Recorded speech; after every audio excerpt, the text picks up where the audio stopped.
G'day folks, the last car I filmed was a VK Commodore which we had done up. We actually got a really good offer on that car, so we sold it because I think the end game was always to do up the car that I'm actually leaning against at the moment. Anyway, you don't want to have a look at my face, let's have a look at the car. This is a 1972 model Holden HQ Kingswood, and it was delivered to the new owner on the 17th of May 1972.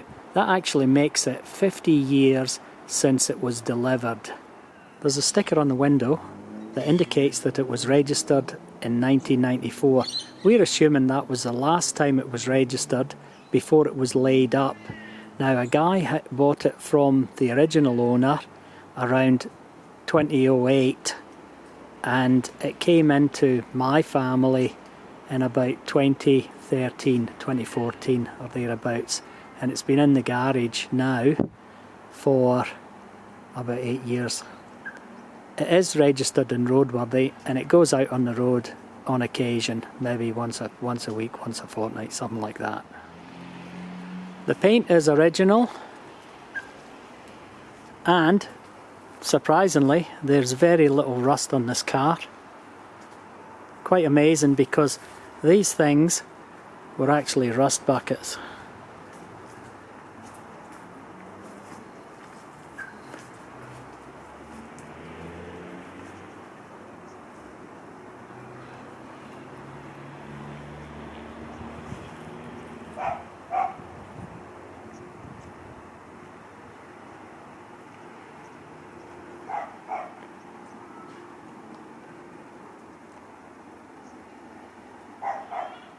One thing to point out, I suppose, is the rear Venetian blinds. They're going to stay. You expect to see rust on these just at the top of the windscreen there. This one has got 3 holes in the middle. Just in the centre of shot there, there's 2, and there's 1 further up. This is from a sun visor that was fitted and just taken off, and the holes were left there. They'll have to be filled, of course, when it gets painted.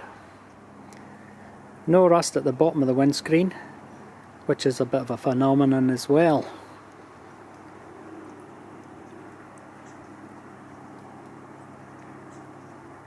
Another spot you would look for rust on these cars is along the bottom of the doors and the sill. Rust? Nope, there isn't any. Amazing. The only spot where we can identify definite rust is just behind the back wheel there. Right there, there's a fair bit of bog, and it must have been a fairly good repair job at the time, because it's still there and it's still standing strong. Usually bog that's old just pops out. Anyway, that'll have to be addressed when the time comes. The car originally came from the factory with a 6-cylinder, however, somewhere along the line it was changed to a 308 and V8. That's a fairly standard thing that used to happen to these cars. Coming across here, it's looking good, but there's a little bit of rust way down there, the surface rust. That might need a little bit of a clean up and a bit of a paint, but anyway, nothing really much to worry about. One thing I'll point out under the bonnet that I reckon is really cool is this original company logo or information. I reckon even if the colour changes, that has to stay. Having a look on the inside, I can tell you right now that that bench seat is absolutely knackered, but the whole of the inside will get reupholstered, so that's really something that will be addressed at the time. I don't think that it's actually a bench seat also from this model car. I think this model had some headrests, but I'm really not 100% sure on that. Don't quote me. The back seat's pretty good, however, it'll have to be reupholstered when we do the inside.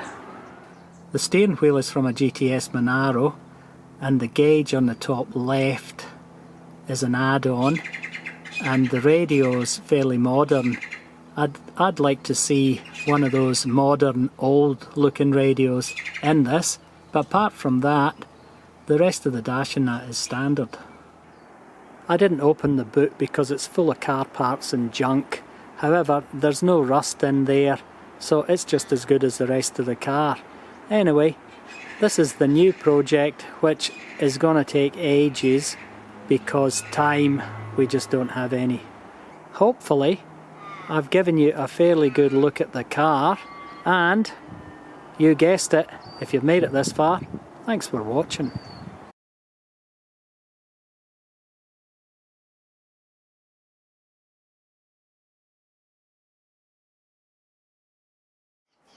G'day folks, the last car I filmed was a VK Commodore, which we had done up and got to a reasonable standard.